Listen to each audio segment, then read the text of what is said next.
안녕하세요. 오늘도 역시 AI 전문가 김덕진 소장님 나오셨습니다. 반갑습니다, 안녕하세요. 소장님. 반갑습니다. 김덕진입니다. 네. 저희가 지난 시간에는 네. AI로 매출 올리는 방법, 뭐 차별화 전략에 대한 얘기도 했었고 홍보 마케팅에 대한 얘기도 했었는데요. 네. 이번 시간에는 오늘 배워서 내일 바로 써먹는 AI로 문서 활용하는 방법에 대해서 좀 얘기를 해보려고 합니다. 네네네. 저 이제 소상공인들 그리고 이제 스타트업 분들도 제일 좀 어려워하는 것 중에 하나가 사업 계획서 쓰는 거거든요. 그렇죠. 연초에 이제 사업 공고들이 많이 나오는데 처음 쏘는 분들은 어떻게 써야 되지? 그렇죠. 그리고 AI 물어봐도 좀 탐탁지 않아요. 그렇죠. 이때 좀 활용할 수 있는 AI 툴 사용 방법 좀 안내 부탁드립니다. 그 우리나라에서 나오는 여러 가지 사업 제안서 같은 경우는 좀 허들이 두 가지가 있어요. 그러니까 하나는 내가 생각하고 있는 게 있더라도 네. 이거를 그 맞는 템플릿에 맞게 풀어야 되잖아요. 그렇죠. 템플릿 그러니까 정해져 있어요. 네, 안 해본 사람들은 되게 힘들죠. 맞아요. 두 번째는 또 이 템플릿이 대부분 다 한글 파일이라는 거예요. 그렇죠. HWP. 네네. 네, 아시겠지만 HWP는 우리나라에서만 쓰는 이제 포맷이기 때문에 그렇다고 하더라고요. 네, 그래서 챗GPT나 이런 녀석이 한글 파일을 못 읽어요. 맞아요. 너무 불편해요. 그리고- PDF로 전환해야 네, 돼요. 그리고 또 한 가지 포인트가 우리나라에서 쓰는 대부분의 템플릿이 또 그 만약에 전환을 하더라도 네. AI가 좋아하는 스타일이 아니에요. 아, 무슨 말이냐, 표가 있고 표 안에 표가 있고 막 이러다 보니까 맞습니다.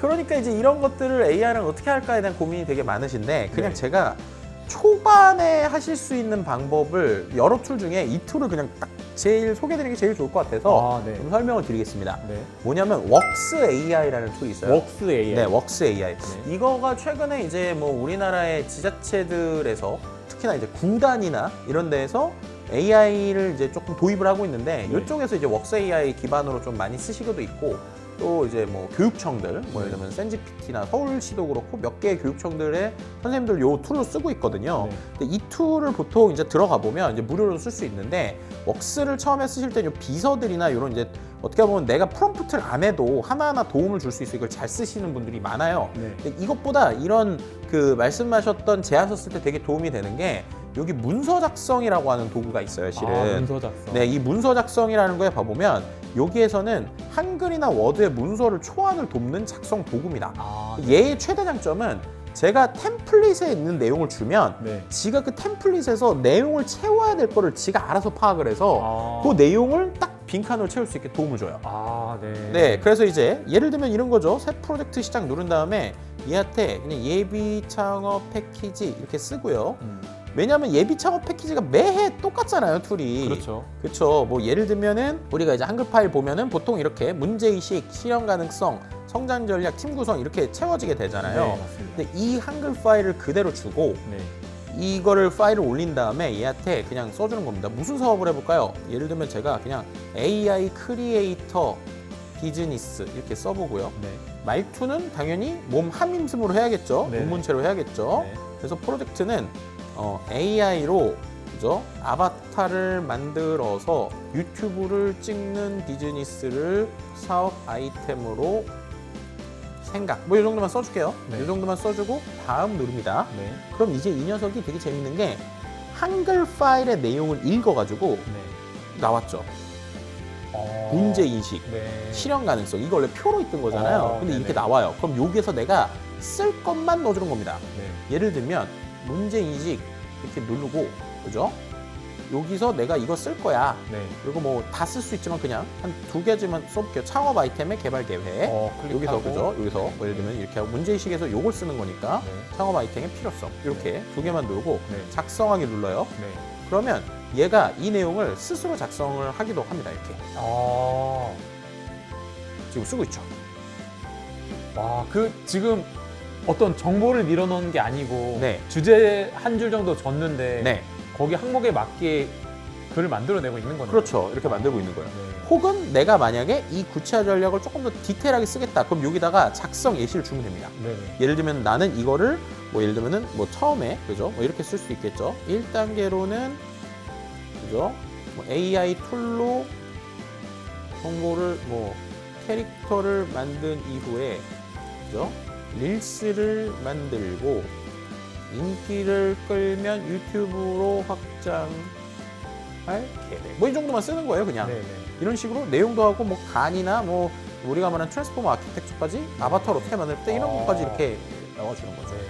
그러니까 이게 어떻게 보면 내 머릿속에 있는 되게 러프한 생각들을 몇 줄만 넣어주면 구체화 시켜주는 거네요. 그쵸. 보시는 것처럼 꽤 길게 써주잖아요. 네. 그럼 이 녀석들을 실제로 다듬고 복사해서 한글에 붙여 넣기만 해도 네. 그래도 일단은 와 내가 큰 허들 하나 넘었구나 라고 느낄 수 있는 거죠. 그러네요.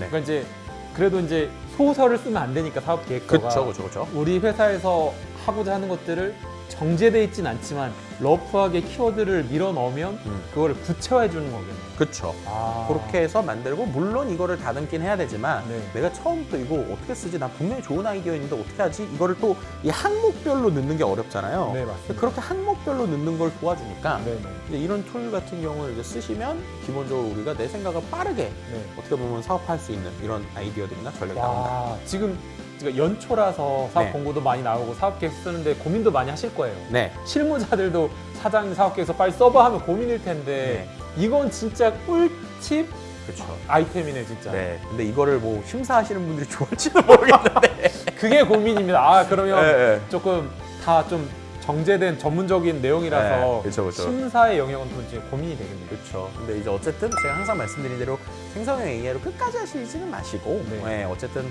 80점짜리 정도의 아이디어를 이렇게 얻을 수 있으니까 네네. 많이 해보시면 또 좋을 것 같습니다. 와, 제가 볼 때 대동소이한 80점에 우리 회사만의 강점과 차별화를 10점 더 얹으면 선정이네요. 맞습니다. 아, 네. 정말 대단하십니다. 추가적으로 이 관련해서 조금 더 여쭤보고 싶은 게 네. 사업계에서 작성에 대해서 의견을 주셨는데요. 매일매일 좀 이메일이 오기도 하고 하루 종일 회의를 하기도 하고 또 요즘에는 중요한 유튜브 영상을 막 2시간짜리를 봐야 되는데 그쵸. 이런 것들을 좀 1분 컷으로 좀 요약하고 정리할 수 있는 이런 방법이 있을까요?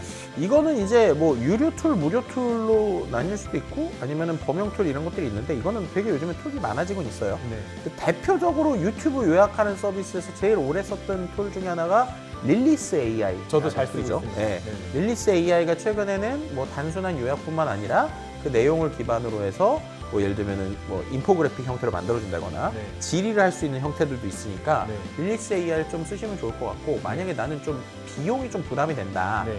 왜냐면 몇 번 쓰면 또 유료로 해야 되니까 네. 하시는 분들은 또 어떻게 하시면 되냐면 이 크롬 익스텐션 중에 유튜브 스크립트만 써주는 녀석이 있어요. 네. 그걸 쓰면 얘는 유튜브 스크립트 전문을 써주거든요.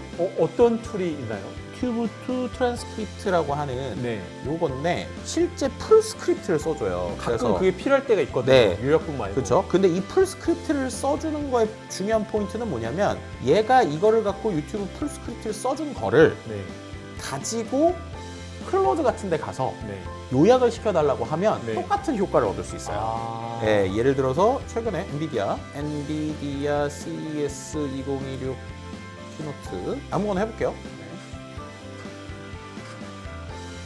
실제로 보면 여기 오른쪽에 이런 식으로 스크립트가 나오잖아요. 네. 그럼 이 스크립트를 복사를 해서 클로드 같은 데 가서 아래 내용을 요약해 이렇게 쓰거나 네.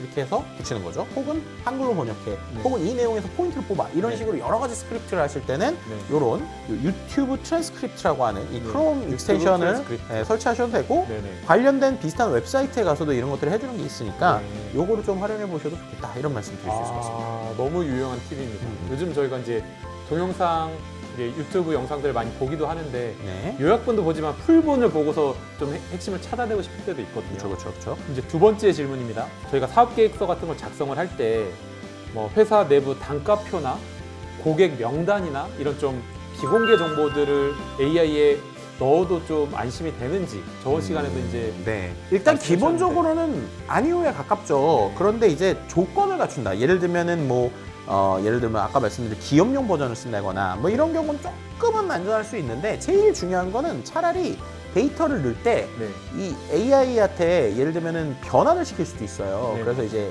우리가 말하는 익명화 처리를 해서 넣을 수 있는 방법도 있죠. 그럼 이제 익명화 처리를 만약에 그것도 이제 AI한테 시키면 좀 어렵다라고 하면은 익명화 처리만 해주는 또 B2B 툴들이 있거든요. 네네.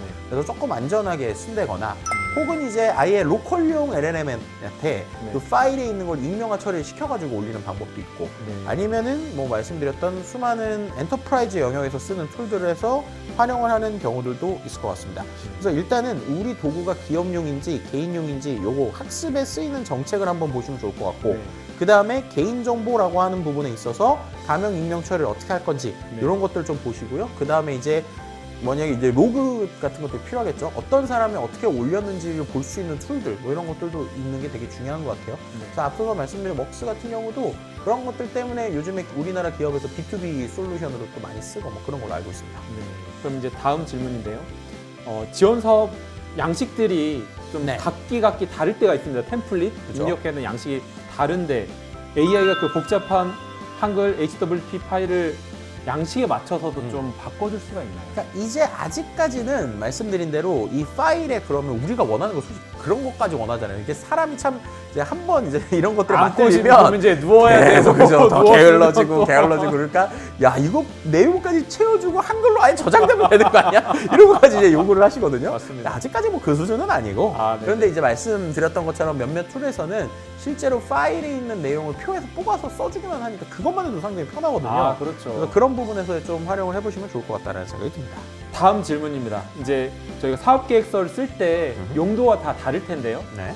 VC에 이제 투자를 유치하기 위해서 쓰는 용도가 있을 수 있고 정부에 제출하는 보고서로 쓸 수가 있는데 이때도 톤앤 매너, 톤을 좀 다르게 해서 보고서를 작성할 수 있을까요? 이런 거야말로 사무관님 제일 잘하실 일이다 이렇게 말씀드릴 수 있을 것 같습니다. 알겠습니다. 네, 왜냐하면 이 톤을 많이 본 사람들이 네네. 그걸 잘 알 거잖아요. 그렇죠. 그래서 여기서 선수가 아니냐가 갈리는 거예요. 아. 그러니까 아무리 AI한테 뭐 이거 시켜봤자 네네. 그 맥락의 포인트들을 잘 알고 있는 선수들이 보면 네네. 차이가 나거든요. 아. 그렇기 때문에 결국 이거는 선수의 영역이다. 그래서 AI만으로 다 되는 게 아니다라고 하는 게 바로 그런 디테일에 좀 있다고 말씀드릴 수 있을 것 같습니다. 저도 이제 그런 말씀을 들었던 것 같아요. 이제 대학교에서도 교수님들이 학생들 과제가 다 똑같다는 거예요. 맞아요. 톤도 똑같고 내용도 비슷하고 해서 진짜 이 학생이 썼는지 안 썼는지는 그 사람만의 어떤 뉘앙스, 톤의 매너 그게 담기고 약간의 자기만의 생각 한 스푼 있어야 그렇죠. 그 사람의 어떤 오리지널리티가 있지 않을까 저는 생각이 듭니다. 그래서 요즘에 좀 제가 좀 나쁜 일이지만 갈수록 이제 시험을 구술 시험으로 보려고 지금 그러니까 그런 생각을 좀 하고 있습니다. 네, 학생들에게 미안하지만 네. 어쨌든 최대한 발표 수업을 시키는 이유가 결국에는 그래야 생각에 대한 확장이 되니까 이 갈수록 시험의 형태들도 많이 바뀌게 될 것 같다는 생각이 들기도 합니다. 중요한 것 같습니다. 요즘에 네. 이제 뭐 쓰는 거 다 이제 똑같이지기 때문에 맞아요. 아는 거를 표현하는 것도 중요하잖아요. 네, 맞습니다. 네, 오늘 시간에는 오늘 배워서 내일 바로 써먹는 AI를 통해서 시간을 효율적으로 쓰는 방법에 대해서 알아봤습니다. 그럼 마지막으로 다음 시간에는 저희 이제 콘텐츠의 시대, 쇼폼의 시대이기 때문에 AI를 활용해서 쇼폼, 동영상 만드는 방법에 대해서 알아보도록 하겠습니다. 이상 마치겠습니다. 감사합니다.